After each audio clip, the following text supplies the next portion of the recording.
Como dizia ontem, estava fazendo uma live explicando sobre a África na Bíblia, uma live em simultâneo no Facebook e o TikTok, em que se explicava muita coisa sobre o nosso continente, que nos permite conhecer um pouco acerca de nós mesmos na África, quanto africanos na Bíblia, e quanto o que está a acontecer na atualidade, como é que se desenrola. Eu trazia, embora há muita coisa a se falar, era resumo, mas deu em algum momento para compreender, só que não foi possível se partilhar.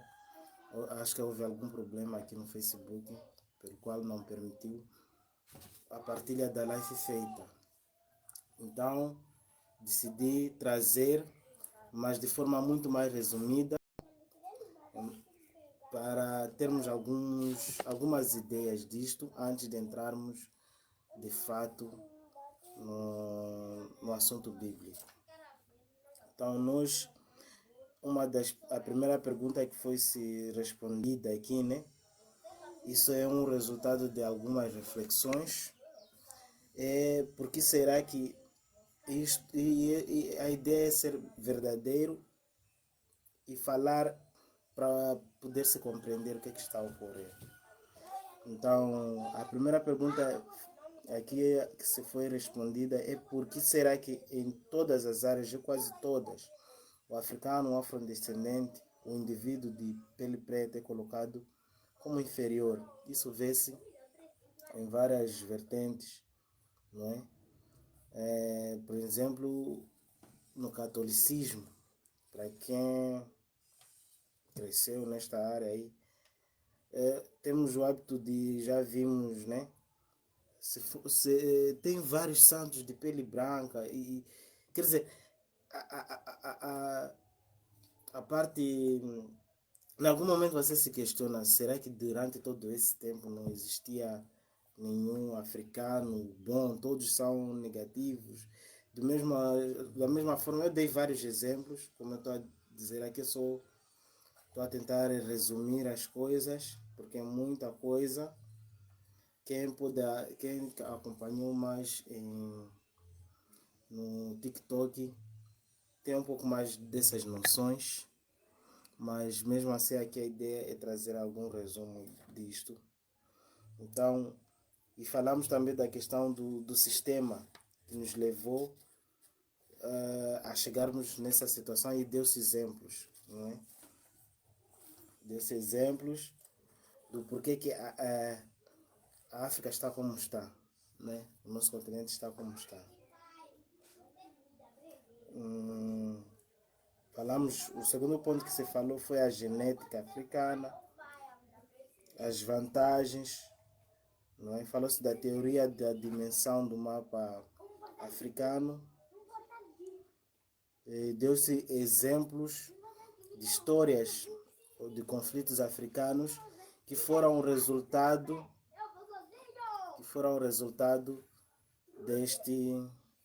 desse sistema implementado. Então, vou dar uma pequena pausa aqui e em breve continuarei.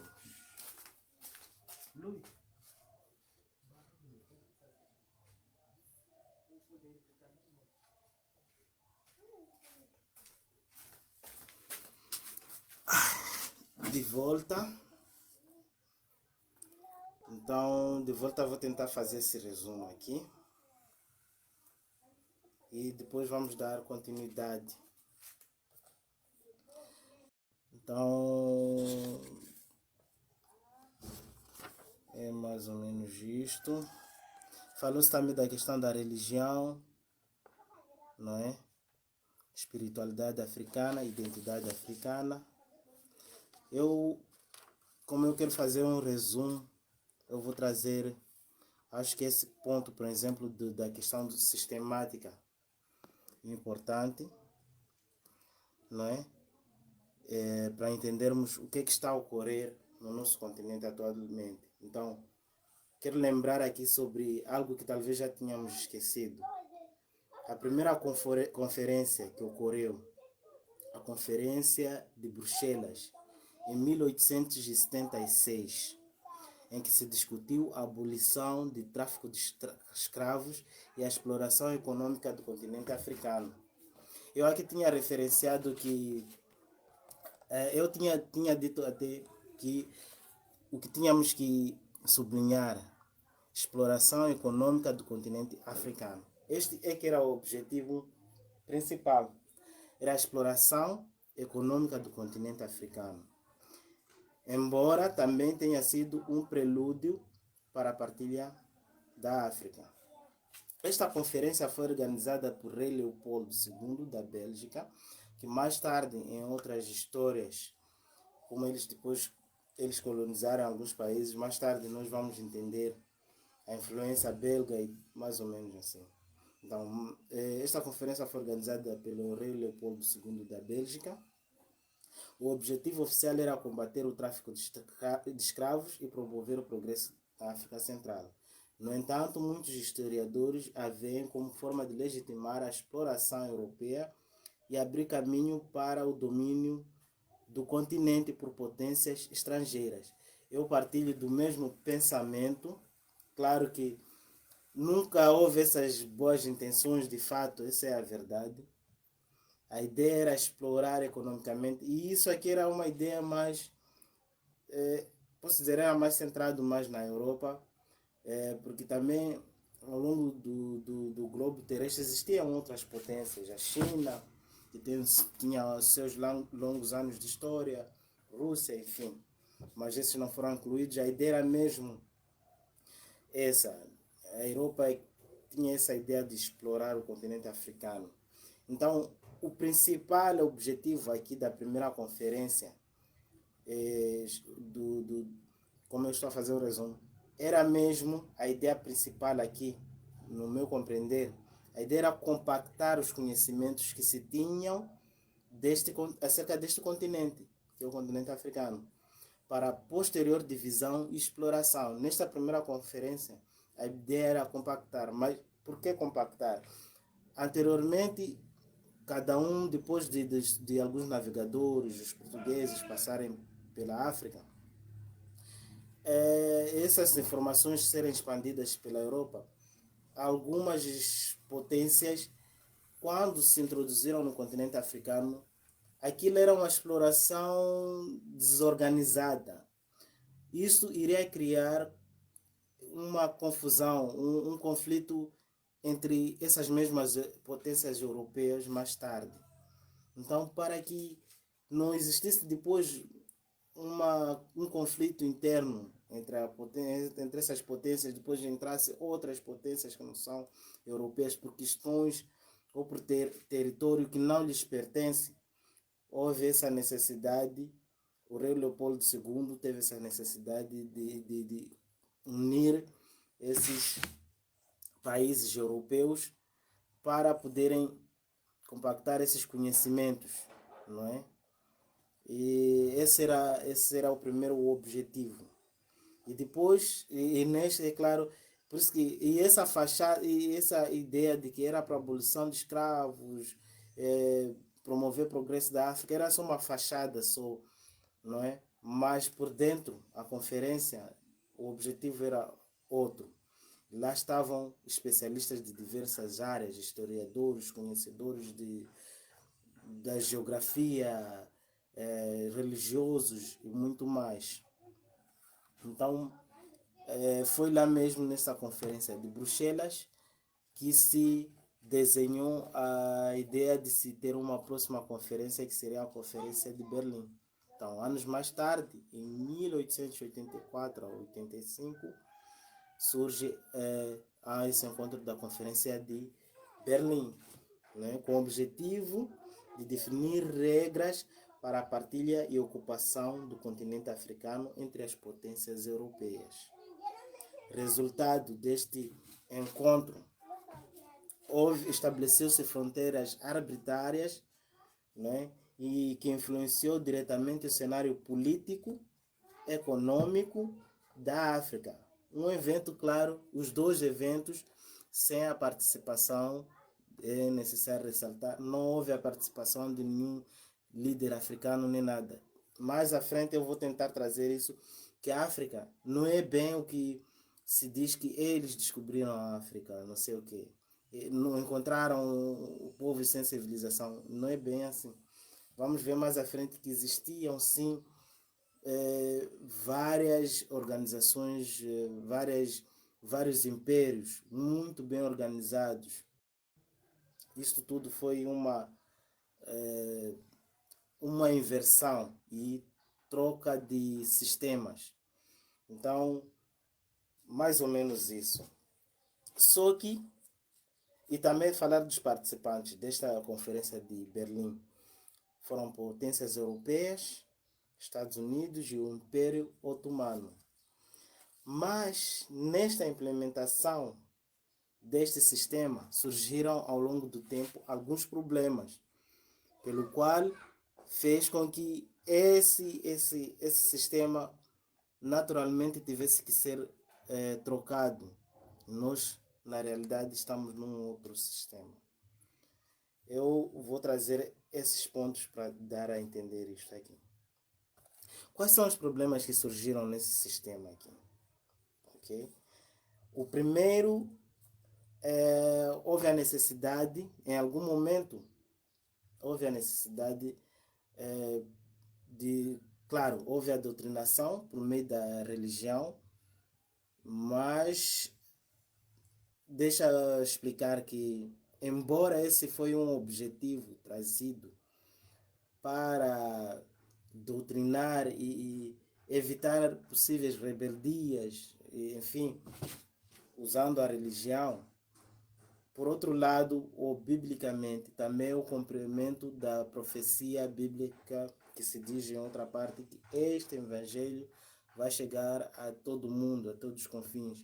Então a palavra estava a se cumprir desta forma. Mas se nós olharmos ainda como vou tentar trazer em alguns fatos anteriores, não quer dizer que essa informação do evangelho da religião não iria chegar aqui sem a chegada dos europeus. Quando se fala dos etíopes, eles já conheciam a religião e tem a questão das ligações comerciais e muito mais. De uma forma ou de outra iria se difundir até todo o continente. Então, e tem a questão da espiritualidade africana que é muito idêntica a essa espiritualidade trazida pela Bíblia. Então não é nada estranho que a maior parte dos africanos sejam pessoas religiosas, sejam pessoas que seguem a religião cristã. Então, o primeiro ponto aqui do fracasso desse sistema aqui, não é nessa necessidade de doutrinação e alfabetização. Nem todos tinham, e essa questão existia algum objetivo. Tinha que se os níveis de escolaridade aqui para os africanos eram postos limites ou barreiras quase impossíveis de se superar. Mas é aqui onde surge um dos primeiros problemas. Alguns africanos conseguiram, apesar disso tudo, vencer esse sistema. Para quem já ouviu falar dos assimilados, ao longo dos anos, o número de assimilados são quem? São pessoas que eram escravas ou nasceram escravas, mas que por alguma necessidade, porque existiam escravos para o trabalho pesado, alguns para servirem os patrões nas casas brancas, etc, etc, nas casas grandes e tudo. Então, alguns deles conseguiram superar todas aquelas barreiras, né? E acabam tendo autonomia, ou seja, deixando de ser escravos pertencerem à classe branca. Então, a primeira falha foi esta que surgiu no sistema. O número de assimilados começou a crescer de tal forma que isto se tornaria uma ameaça para os colonos que tinham seus interesses em África, não é? Então, alguns primeiros africanos venceram, mesmo pela caneta, um pouco. Então, e este é um dos primeiros pontos. O número de assimilados cresceu e não só mais tarde nas criação de alguns movimentos, por exemplo, o movimento que estava a surgir mais tarde, no exemplo aqui do nosso país, o NAMO, o DENAMO, eles se inspiraram em outros movimentos africanos, não é? Que se juntaram para lutar contra o colonialismo. Este foi um dos outros problemas que já estavam a surgir. Por isso que não é à toa que, se nós repararmos, a maior parte dos países africanos, a sua independência ocorreu praticamente nos mesmos anos. Por exemplo, o exemplo mais claro de Moçambique é Angola. A independência foi no mesmo ano, 1975, são meses diferentes, mais ou menos aí. Não foi à toa, eles muito bem poderiam, os europeus poderiam muito bem se juntar e combater esses focos, mas foi propositado. Aqui já era uma mudança de sistema. Notou-se que algumas coisas iriam dificultar o prolongar desse sistema. Então, o primeiro ponto é este: o surgimento de mais homens assimilados. O outro ponto é a questão da mistura interracial.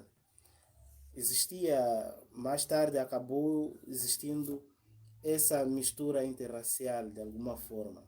E esses colonos brancos, em algum momento, ou na maior parte das vezes, não assumiam os seus descendentes. Então, vendo que se a escravatura tinha como base, a base forte a raça preta, não é? Como ficaria a descendência branca? Filhas ou filhos de negros, na sua maioria, mas de pele branca, e sem o assumir de seus pais brancos, que posteriormente se revoltariam contra o sistema. E essa ideia de escravos brancos, como é que ficaria? Então foi um dos problemas que se constatou. Então, houve a necessidade da coisa mudar-se um pouco. Mas mais tarde também, nessa mudança de sistema, há alguns africanos, alguns principalmente líderes africanos, que compreenderam. Eu aqui, por exemplo, dei o exemplo do nosso primeiro presidente de Moçambique. Ele compreendeu o que ocorreu nesse sistema aqui. Por isso que, ao exemplo outro, por exemplo, o exemplo do conflito em Ruanda, que é um conflito étnico, principalmente de irmãos contra irmãos, é por esse motivo que vemos que o primeiro presidente foi de fato revolucionário.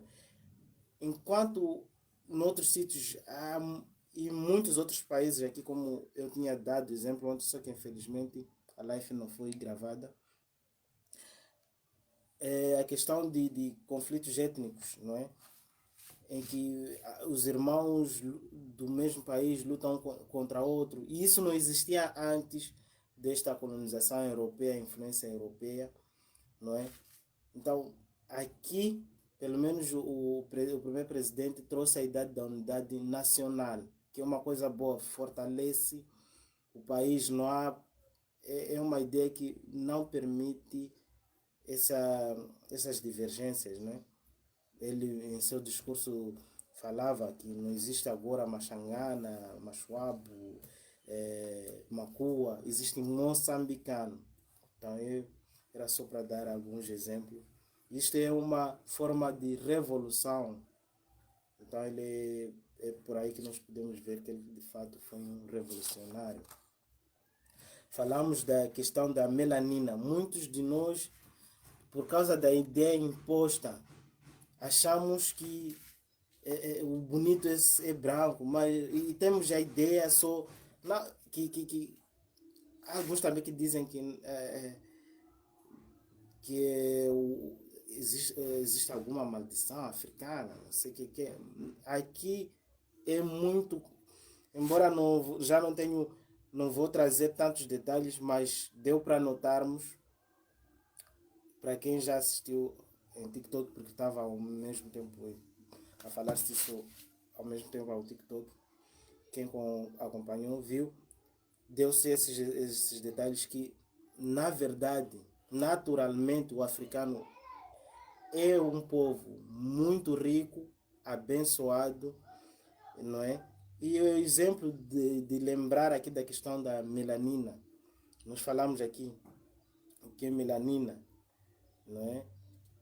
Que é um composto que dá cor à pele, ao cabelo, aos olhos, não é? É produzida por células chamadas melanócitos, localizadas na epiderme, que é a camada mais externa da pele. Os tipos de melanina, como é que funciona, não é? Nos defende contra os raios ultravioleta, absorvendo e dissipando radiações e ajudando a prevenir danos ao DNA, não é? Falamos dos tipos de melanina, eumelanina, feomelanina. Eumelanina que dá a cor preta, a feomelanina a cor branca, os brancos, por exemplo, né? Os cabelos loiros, ruivos, é a neuromelanina que todos nós temos, não é? Falamos da questão do clareamento da pele, que quando as pessoas compram esses produtos de clareamento da pele, estão a diminuir a sua melanina, que vai prejudicar o seu próprio organismo, não é? Isso, em condições normais, esses produtos devem ser dados ou vendidos por recomendação médica, não dessa forma. Então, a questão sistemática aqui falou-se muito por que ocorre isto. Falamos das vantagens, como eu estou a falar da africanicidade, das vantagens da pele preta, não é? Questão de maior proteção de pele natural, maior proteção natural contra o sol, devido à alta concentração de melanina, menor produção, propensão ao envelhecimento precoce, por ter mais colágeno e que torna mais elástica a pele, né? Firme e resistente a rugas e flacidez, um ar mais juvenil, não é? Proteção contra o sol, menor risco de câncer de pele e fotoenvelhecimento, aparência mais jovial. Falamos de tudo isto. Falamos da teoria da dimensão do mapa africano, que se refere a uma ideia de correção do mapa, porque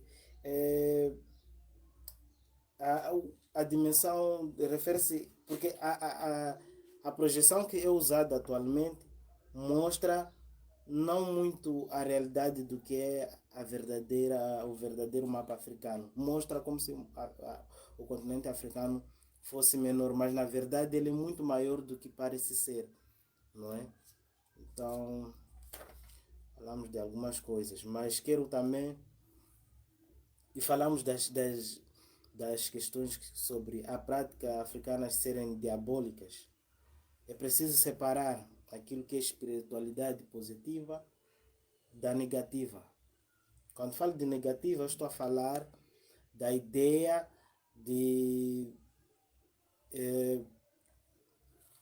da crença, ou todos os povos da Terra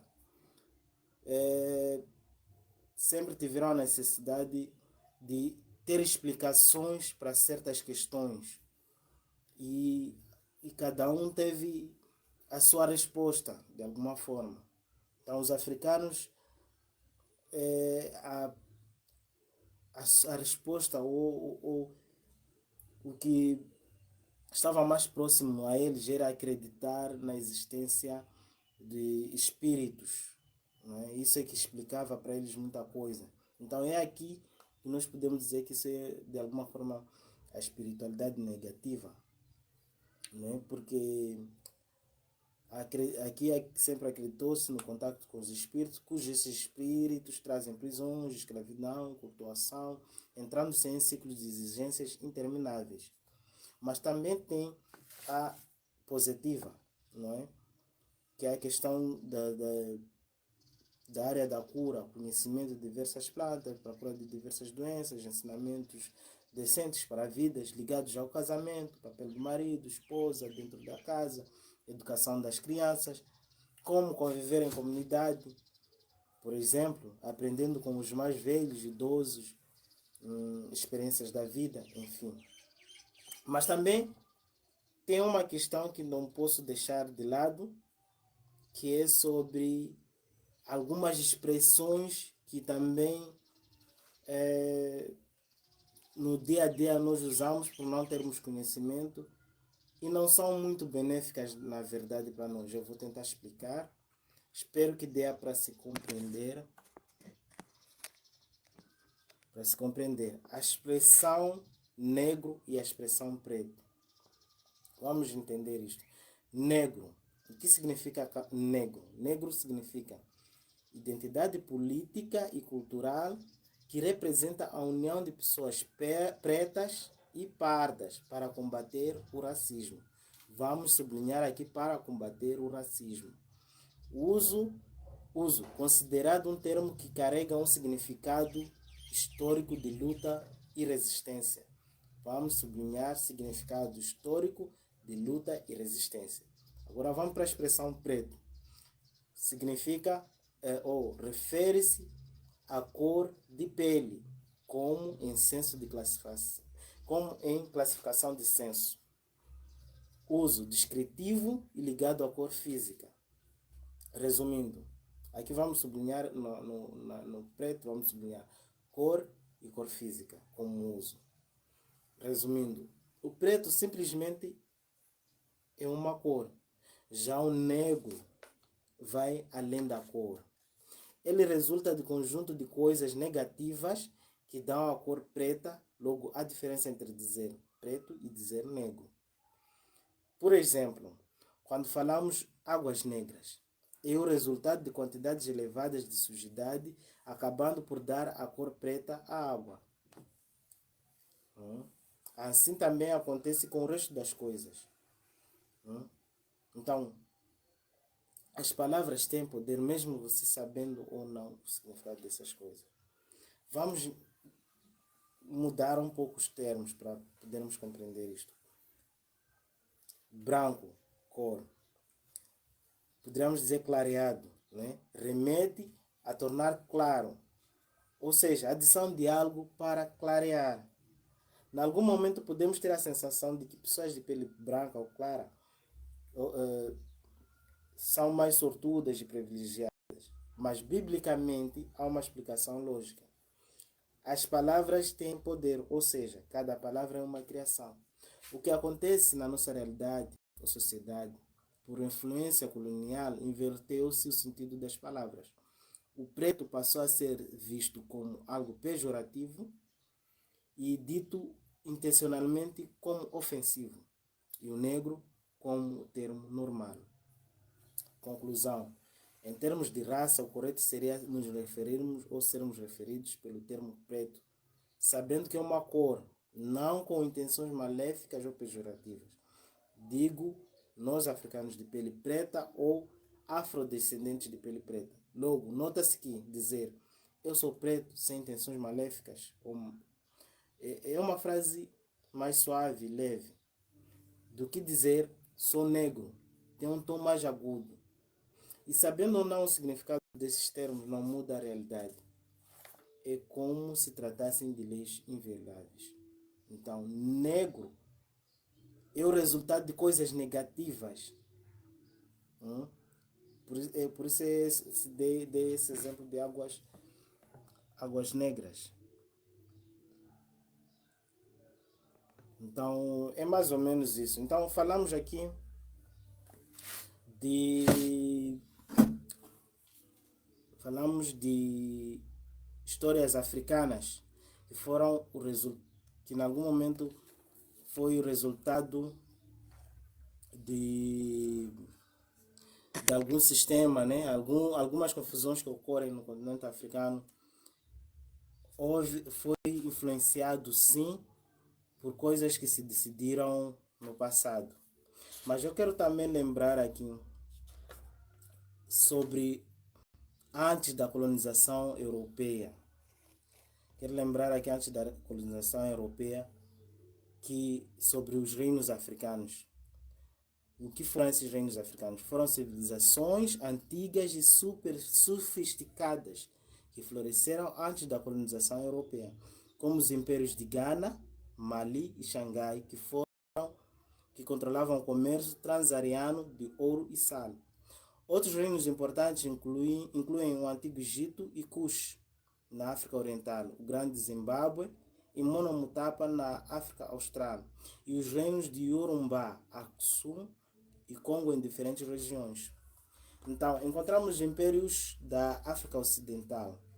Temos o do Ghana, que prosperou entre os séculos 4 e 8. Depois veio o reino de Mali, que sucedeu de Ghana e foi um dos impérios mais ricos da história, governado por soberanos como Mansa Musa, que se diz que foi um dos mais ricos, o terceiro mais rico do mundo, mas eu penso que, aliás, que foi o homem mais rico do mundo. Eu penso que foi o terceiro. Tornou-se o centro da cultura islâmica e comércio, o reino de Mali. Depois do reino de Mali surge o reino de Xangai, que tornou-se o maior império da África Ocidental no século XV, sucedendo o do Mali. Mas também falamos sobre reinos da África Ocidental e Austral. Falou-se do Antigo Egito, civilização icônica, como nós sabemos, a sua organização, pirâmides e muito mais, junto com reinos de Kush. Depois tem o reino de Aksum, um império poderoso na região que hoje é a Etiópia, fortes ligações comerciais com a Arábia e a Roma Antiga. Tem o Grande Zimbábue, um poderoso estado que prosperou entre os séculos 9 e 15, conhecidos pelas suas construções de pedra e do comércio de ouro. E também o Monomotapa, um império que se tornou rico devido à exploração do ouro pelo litoral do Oceano Índico. Não é? Então nós podemos ver que houveram reinos que prosperaram no continente africano e cada uma tinha as suas características. O Antigo Egito, grande civilização. O Aksum tinha grandes ligações comerciais. Do Zimbábue foi marcado por construções. Do Monomotapa, do ouro e do sal. Então, há uma outra coisa que também se falou. Nós, na filosofia, ouvimos que em África não existem filósofos nem filosofias. Mas, no entanto, cada um pode definir filosofia do seu jeito. Então, eu posso definir que filosofia é tudo que nos rodeia, minha forma de viver, de falar e tudo mais. Então, eu quero trazer, ligado a isto aqui, que em algum momento nos diminuíram. Há coisas que não estão bem. Quero trazer aqui alguns exemplos dos vários que eu creio que existem, de vários mestres antigos que na verdade aprenderam com os mestres africanos tudo o que sabem. Esses são alguns exemplos, o pouco que deu para encontrar como informação escrita, porque os europeus não escreviam muito, não escreviam nossas histórias. Nós, para termos o conhecimento das nossas histórias, temos que ir ao pouco que se escreveu e a outros tipos de informações. Enfim, vamos falar um pouco aqui. Por exemplo, filósofos e matemáticos que aprenderam na África. Temos o Euclides, conhecido como o pai da geometria. Ele viveu e trabalhou em Alexandria, no Egito. Cláudio Ptolomeu, matemático, astrônomo e geógrafo. Nós todos sabemos que no Egito, para fazer construções, sempre existiu a questão de matemática. Vai na Bíblia, vai na história, vai encontrar isso. Sobre matemática para construir os blocos, quanto é que é necessário, do que é. Matemática sempre fez parte. A astronomia, eles adoravam deuses, estrelas, tinham vários deuses e estrelas, então eles conheciam muito bem sobre isso. Geografia também, vamos encontrar coisas. Então, o Cláudio Ptolomeu, que foi matemático, astrônomo e geógrafo, que viveu também em Alexandria no século II, que é Egito.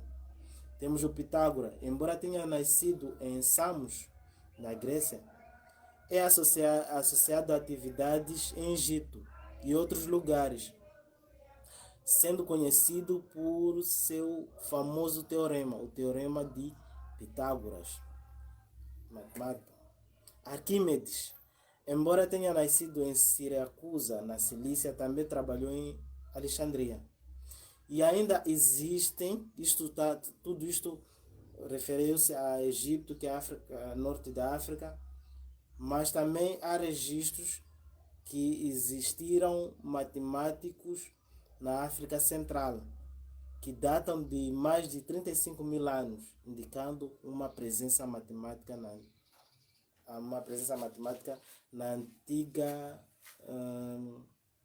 na antiga África, não é? Sempre existiu, isso não é uma coisa nova.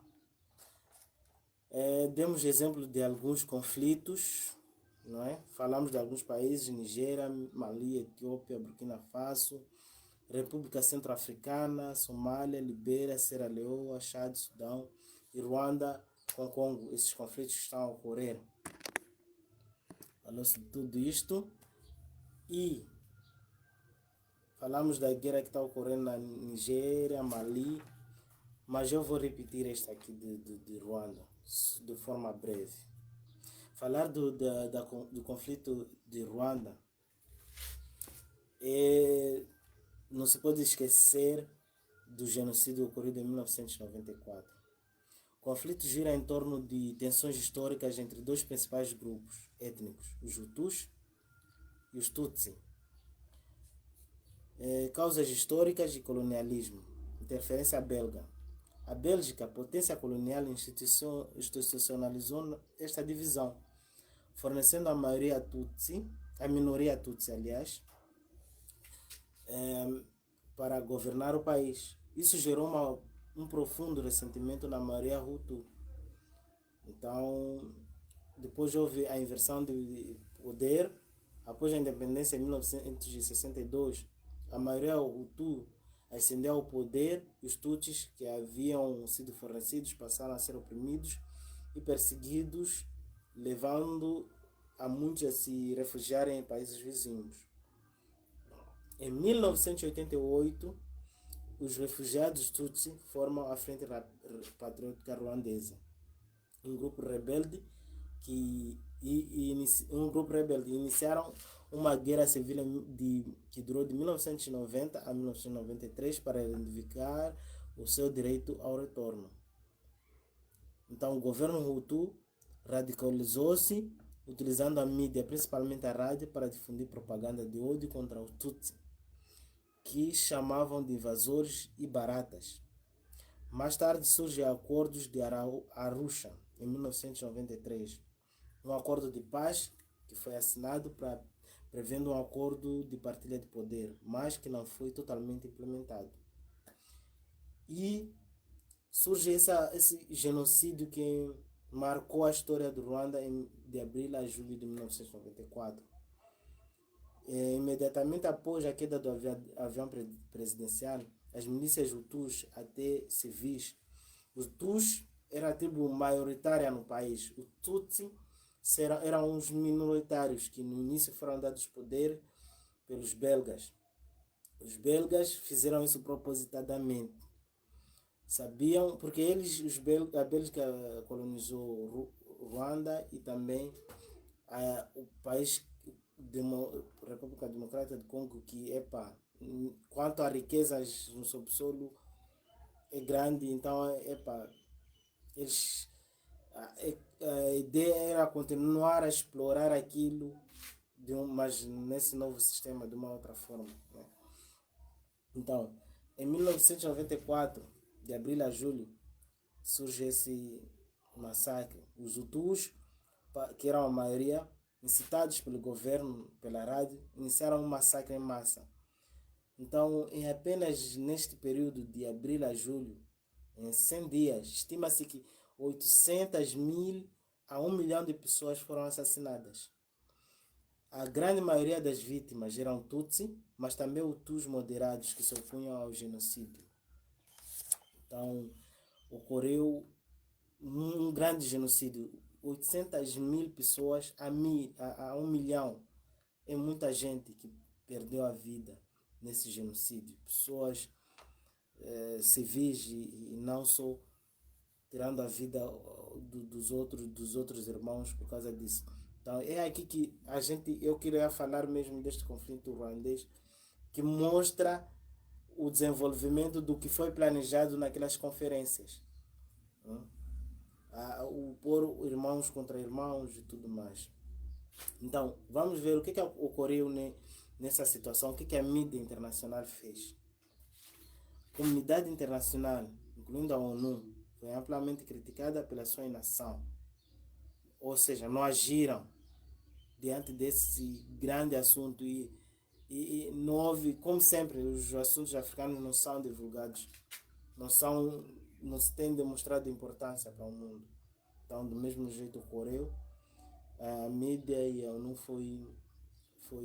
a comunidade internacional e a ONU foi amplamente criticada pela sua inação e pela retirada de suas tropas. Okay? Ainda tiram as tropas diante dessa situação, não é? Deixando as vítimas à sua própria sorte. Mas como terminou esse genocídio? A Frente Patriótica Ruandesa, não é?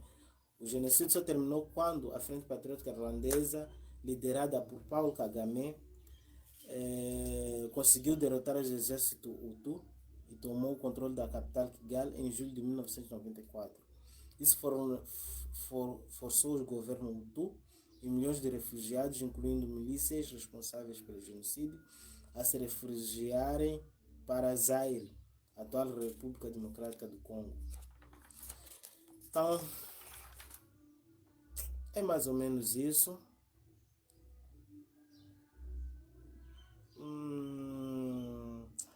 Mais ou menos isto. E a semelhança também, só para acrescentar,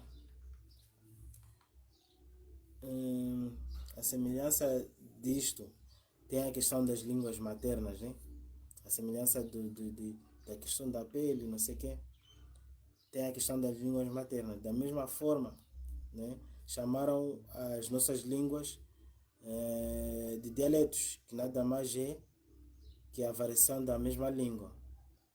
Mas nós sabemos que, né, que dialeto e língua são coisas diferentes. Então, quero tentar entrar agora no que de fato nos importa, que é o que a Bíblia fala acerca deste conflito, desta nossa realidade.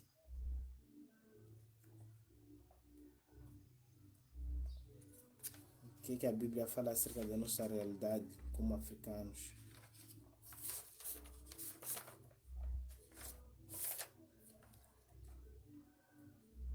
Então vou procurar aqui, não tinha ainda preparado o lugar.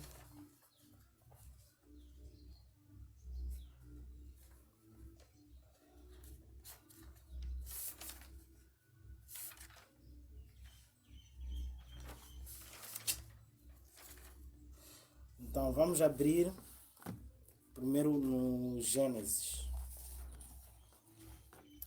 Vamos abrir primeiro Gênesis, que nos fala também disto.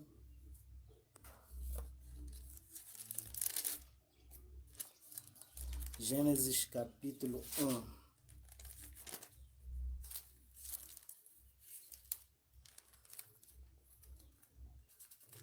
Versículo 9 e 10.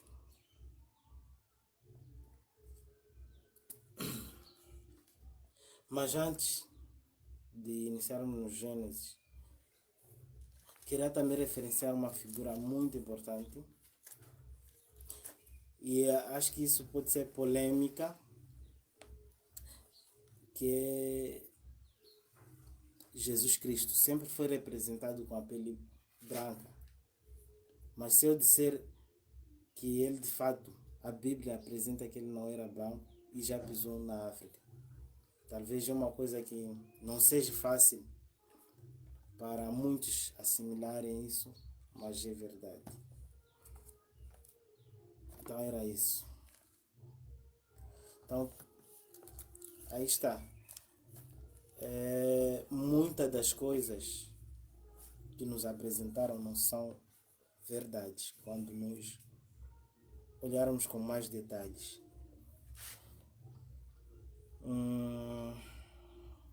Vamos ver o que diz em Gênesis. Gênesis capítulo 1, versículo 9 e 10. Diz: Aí Deus disse que haja água. Não, disse que a água que está debaixo do céu se ajunte num só lugar, a fim de que apareça a terra seca. E assim aconteceu. Deus pôs na parte seca o nome de terra. E nas águas que se haviam ajuntado, ele pôs o nome de mares. Deus viu que o que havia feito era bom. Notemos aqui que, primeiro ponto, surgiu apenas uma terra. E essa informação é repetida várias vezes. Não se fala de terras, mas mares, fala-se de mares. A Bíblia é específica. Então, cientificamente, nós encontramos algo semelhante. Diz-se que, inicialmente, só existia um continente que se chamava Pangeia. Mais tarde houve essa separação. O único continente que, de fato, continuou sendo, ou seja, todos os outros continentes estavam juntados ao continente africano.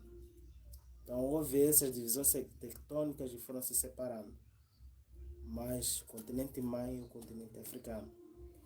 A história da humanidade, a civilização e tudo, vamos continuar a ver aqui, começa em África. Então, nós podemos ver aqui a inversão de informação, de valores ou de sistemas. Nós não somos o que dizem que nós somos. Nós somos sim abençoados, somos ricos naturalmente, e sim, Deus está do nosso lado também. Não nos virou as costas como parece. É tudo uma inversão de valores, de ideias, cultivado durante anos, 500 anos, 400 anos de escravidão, a implementarem de forma forçada. Porque como é que funciona, como é que os europeus veem as coisas? Eles põem os seus interesses acima de tudo. O sistema africano, se florescesse, seria muito melhor que o outro, que o atual. Mas isso é uma conversa que não vale a pena, eu acho que não vai dar para desenvolver, porque seria muita coisa que iríamos aqui falar. Então era isso que eu queria notar, essa concordância. Gênesis 1, 9. Sublinhemos a parte que diz: a fim de que apareça a terra seca, que é este continente Pangeia, segundo a ciência. Versículo 10 também. Deus pôs na parte seca o nome terra. Exatamente. Depois, vamos ver Atos capítulo 2. Vamos ver o livro de Atos, que vamos falar um pouco de religião.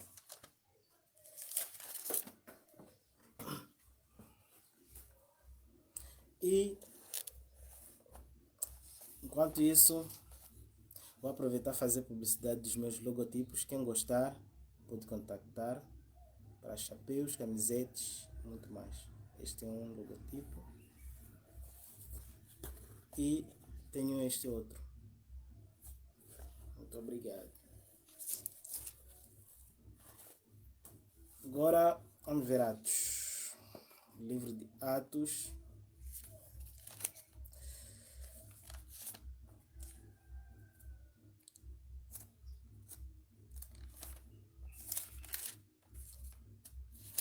Atos dos Apóstolos, capítulo 2.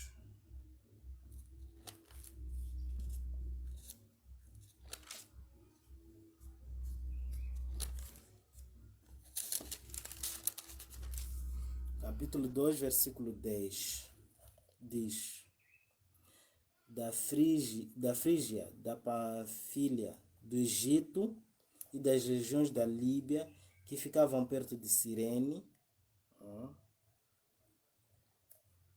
Isto, como se nós olharmos, este é o período do Pentecostes. O próprio título do Atos 2 diz a vinda do Espírito Santo. Era o tempo do Pentecostes. Como vimos na descida, né, no período de Pentecostes, estavam lá africanos, egípcios, não é?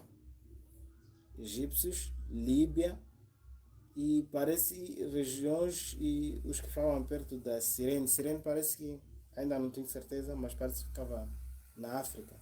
Então tinham africanos lá, de alguma forma, e mais à frente nós vamos ver que os etíopes já tinham o conhecimento da existência desse único Deus, estavam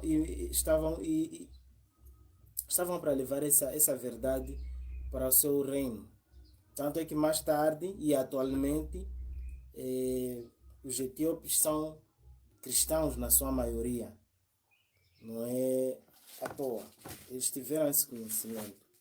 Então estavam lá africanos. Não é porque a colonização europeia na África surgiu mais tarde. Não é? Então, de alguma forma, os africanos já teriam essa informação. Porque estavam lá egípcios, estavam lá etíopes, os líbios também, parece. Sim, líbios, aqui vem escrito Líbia. Então, e com essas ligações que nós já vimos aqui, comerciais e tudo mais, a informação chegaria para todos os africanos, cumprindo a palavra que já se tinha dito mesmo, que esse evangelho chegaria a todas as regiões, até os confins da terra. Então, iria se cumprir de alguma forma. Mas, cumpriu-se de outra forma, com intenções maléficas europeias para doutrinar as mentes e assim explorar melhor o continente africano. Mas não porque não se iria cumprir. Não é preciso fazer-se essas separações. Então, capítulo 8 de Atos. Vamos ver capítulo 8 de Atos.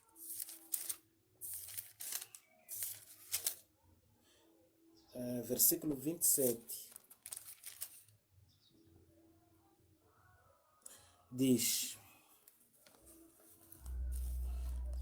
Filipe se aprontou e foi. No caminho ele viu um eunuco etíope que estava voltando para o seu país. Etiópia, claro. Esse homem era alto funcionário, tesoureiro e administrador das finanças da rainha da Etiópia. Ele tinha ido a Jerusalém para adorar a Deus. Na volta estava sentado na sua carruagem. Ele estava lendo o livro do profeta Isaías. Está aqui mais informações. Os etíopes já tinham esse conhecimento da existência do único Deus e já estava ali lendo também sobre a Bíblia. Estava lendo aqui o trecho do profeta Isaías. Não é? Então, aqui há uns dados que nós poderíamos prolongar mais, mas vamos tirar mais alguns dados sobre nós. E ainda hei de voltar para muito mais atrás do que esse período. Sobre os africanos. Eu poderia falar dos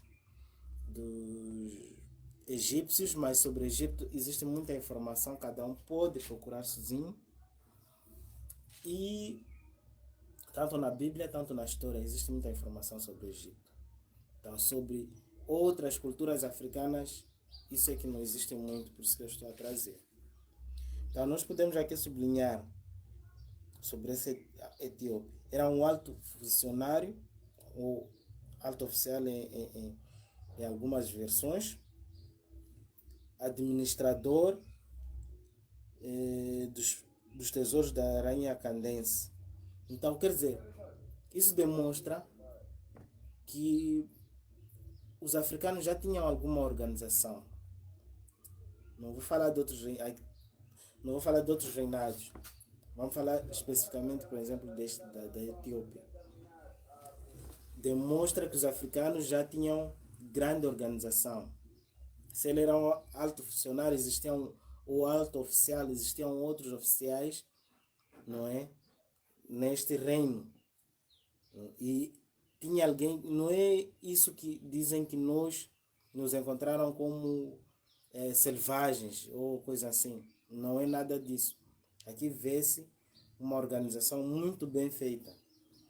Uma rainha que governa o seu povo, tem seus funcionários, um oficial de mais alto nível e tinha a parte da administração. Neste caso, este era responsável por administrar os tesouros desta rainha candense, não é? E uma coisa muito importante que existe aqui, que demonstra o nível de responsabilidade que este oficial tinha, é que ele era eunuco. As pessoas que se tornam eunuco, geralmente, é para levar a sério um certo assunto, é para se dedicar a sua vida a um certo assunto. Então, este estava a dedicar a sua vida para conservar os tesouros da rainha, demonstrando um nível muito raro de seriedade nos seus afazeres, no seu trabalho.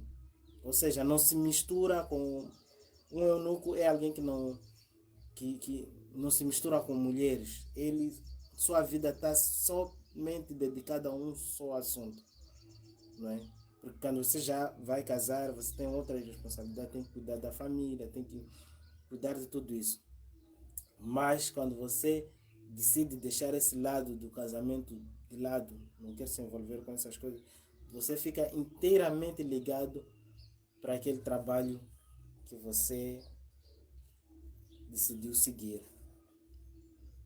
Então, é uma das partes que nós vemos o quão havia uma grande responsabilidade por parte dos africanos. Eram pessoas já cultas e que tinham muita responsabilidade, não é? Então, algumas coisas mais tarde foram sendo invertidas. Bom, eu vou terminar aqui, mas vou fazer daqui a nada vou ultimar daqui a nada esse tema, porque já estamos quase a terminar uma hora de tempo, mas brevemente o tema vai dar a sua continuidade e término e vamos fazer uma pequena conclusão sobre tudo isto.